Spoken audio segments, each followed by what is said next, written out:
देखे नहीं थी, अब यहाँ रहे एहसास हो रहा है कि आप कॉलोनी का क्या माहौल है। इतनी बदलाव हो चुकी है कि यहाँ बहन बेटी का रिश्ता आना इतना मुश्किल हो गया। गरीब आदमी कहाँ से आएगा जाएगा रोज इतना बाहर। मैं 7 साल से 11,000 कॉलोनी में रह रहा हूँ और क्या लड़ूं मैं मेरी कौम के बारे में। मेरी कौम का सिपह सालार बिकाऊ है। हमने हर नेता हर किसी को आजमा के देगा, क्यों ना। अब हम खुद जो बीजेपी का पूरे गांव में सब विरोध कर रहे, अब हम वो बीजेपी के साथ में है। हमारे साथ में हमारे रहने का नहीं, हमारी बेटी बहू को बहुत तकलीफ है।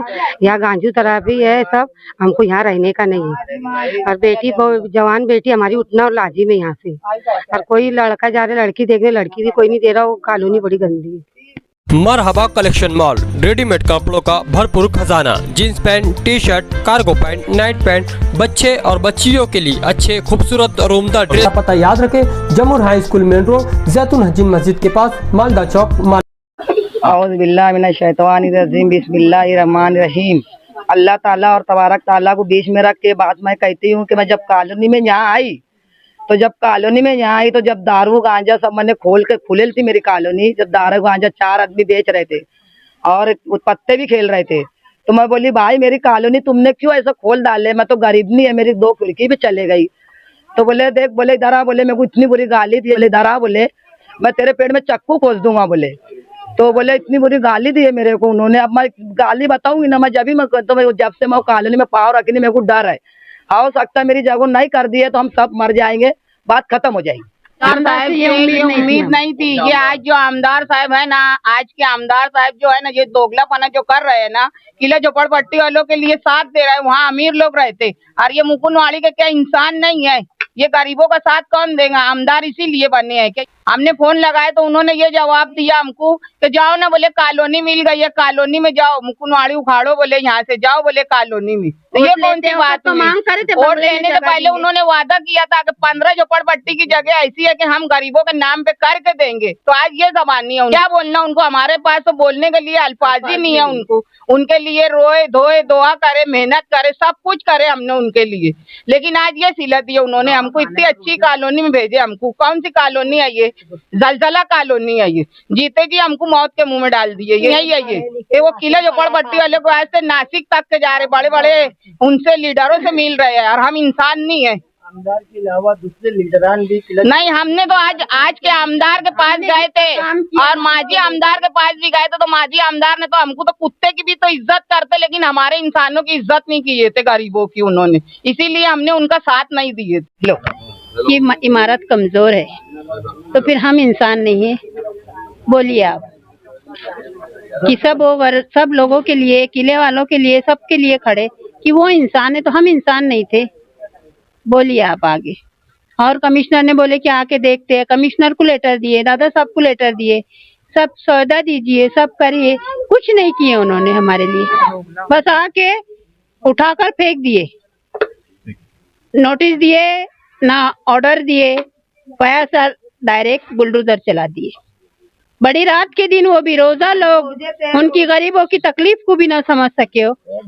मुसलमानों के साथ इतनी बेरहम और बेहमदर्दी करे, ये बदतमीजी। मुसलमान होकर ये तो सब अपने थे ना, कोई नहीं आए। सबके लिए आवाज उठाए हमने, एमएलए के लिए आवाज उठाए, मेंबरों के लिए, सबको फोन लगा चुकी थी। मैंने लगाई हूँ फोन, पर किसी ने फोन नहीं उठाया, किसी ने साथ के लिए खड़ा नहीं।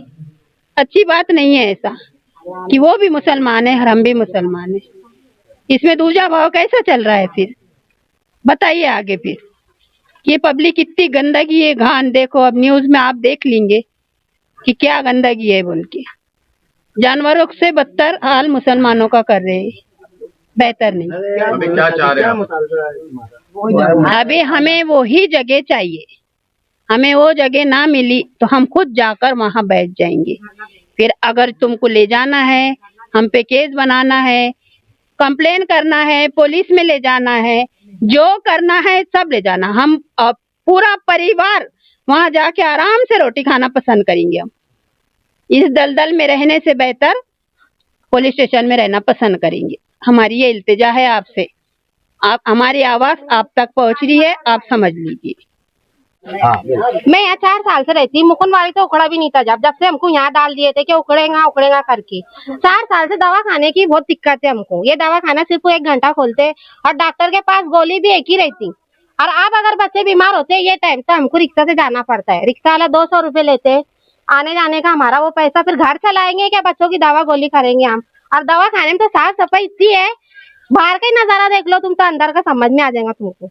एक ही गोली बोले तो यानी सिर दर्द हो दो, हाथ पांव दर्द हो दो, कोई भी अलग बीमारी रह दो तो गोली सबकी एक ही रहेंगी। क्योंकि हम ये चेक करे, मैं मेरी गोली ली, मेरे बच्चे की ली और दूसरों ने भी गोली ली है तो सबकी एक ही गोली निकली हमारी। ये शिकायत हमने पहले कर चुके लेकिन अभी तक कोई ऑप्शन आया ही नहीं। गंदगी है, कैसी है, कैसी कॉलोनी गंदी है, देखे ना हमेशा गंदगी ऐसी रह रही है। कोई कुछ नहीं कर रहा है कॉलोनी के अंदर, खाली बोर्ड है बस तुम वहाँ रहो, सेवता हो जाएंगी लेकिन कुछ हो नहीं रही। बस खाली बोलते हैं। जिस दिन अगर कारपोरेशन में हम गए, बुरे खान ने हमको बोला तुमको उखाड़ा कि नहीं, तुमको भिजाया कि नहीं, तुम गए क्यों वहाँ। हम 4-5 टाइम बहुत लोग गए वहाँ कारपोरेशन में, हमारी कोई सुनवाई नहीं है। बोलते तुमको हमने भिजाया नहीं वहाँ, तुम गए क्यों, जबरी तुम गए।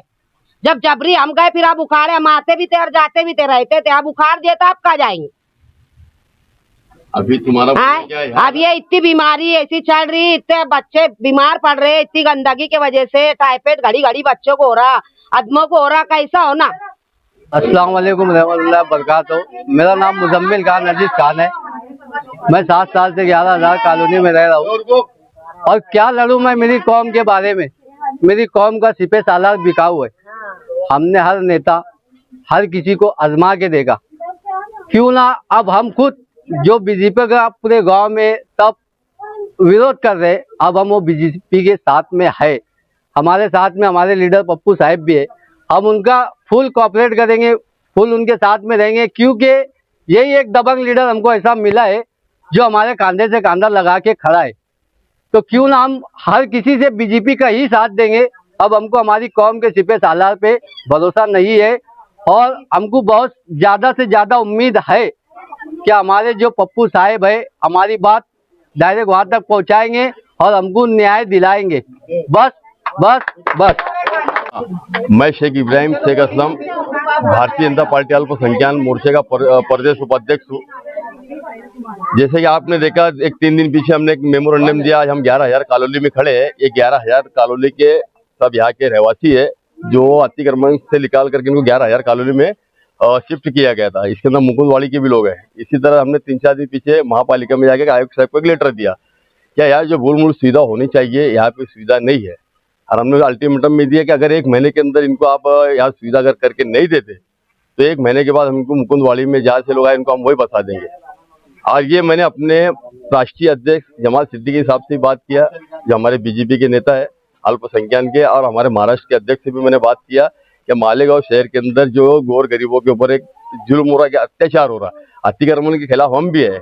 अतिक्रमण को हमको बढ़ावा देना नहीं चाहते, लेकिन जब तुम अतिक्रमण साफ कर रहे, आज हमारी सरकार ने इतना पैसा यहाँ खर्चा करी है उसके लिए लोगों को यहाँ आबाद करने के लिए और अतिक्रमण मुक्त करने के लिए मालेगांव शहर को, लेकिन यहाँ पर जब मूलभूत सुविधा होना चाहिए थी वो अभी तक मुझे लगता है 5-6 साल हो गए यहाँ कुछ भी नहीं है। जिस तरह से आपने देखा कि पर्दे हिट रही, गंदगी इतनी है वहाँ पर, यानी आदमी रात बेरात को अगर सो जाए, मुझे लगता है अगर जोरदार बारिश आ जाए तो मुझे लगता है बिल्डिंग बैठेगी।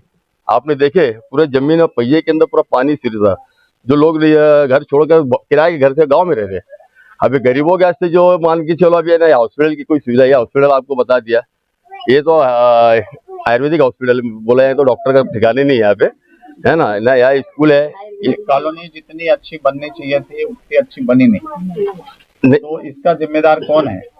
देखो, इसका जिम्मेदार तो यहाँ का जो प्रशासक है, इसका जिम्मेदार वो है। अगर जब इसका टेंडर होता है, इसका जब काम शुरू हुआ है तो उसकी जवाबदारी यहाँ के लोकल स्थानीय प्रशासक की जवाबदारी है, महापालिका के जो आयुक्त साहब इनकी जवाबदारी है, बराबर। और यहाँ जो ये जो सब तकलीफें है इसको लेकर के अभी हमने आपकी सब वीडियो हमने बनाया। अब ये पूरा डाटा हम हमारे राज्य सरकार को भी देंगे, केंद्र सरकार को भी देंगे, हमारे सब नेताओं को हम देंगे, जो हमारे बिल्डिंग डिपार्टमेंट के ऑफिसर, हमारे मंत्रिमंडल में हमें पूरा डाटा भी आएंगे, इनके खिलाफ एक निवेदन देंगे। और जिन लोगों ने इसके अंदर भ्रष्टाचार किया है, जो भी ऑफिसर हो, कोई भी कर्मचारी ऑफिसर हो, ये जितने भी इसके अंदर जो मुलविस है, हम इसके ऊपर कड़ी से कड़ी कार्रवाई कराएंगे।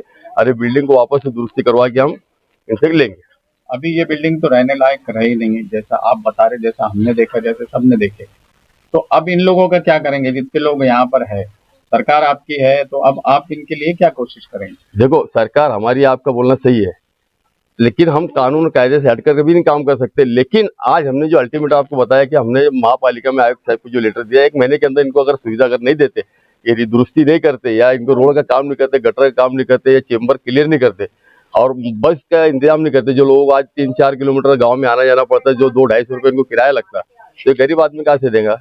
अगर ये सब अगर फैसिलिटी उन्होंने यहाँ नहीं दिए, 1 महीने के बाद चाहे इनलीगल काम करना पड़े, हम वो करेंगे। इन लोग हम जाके, जहाँ से लोग आए मुकुंदवाड़ी से, और अगर जो और लोग आए जहाँ से इनको उखाड़ कर यहाँ लाया गया, उनको हम जाए उनको वापस अतिक्रमण करवा देंगे जब तक ये क्लियर नहीं होता। देखो, ये हॉस्पिटल जो बोलते हैं दवा खाना जो बना है, अब ये दवा खाना है, ये खंडरा खाना है, ये तो अपनी दीवारें टूट गई। कितना घटिया क्वालिटी का जो काम यहाँ किया गया, ये आप देख लो। पेशेंट अच्छा होने आएंगे, मुझे लगता है दब के मर जाएंगे।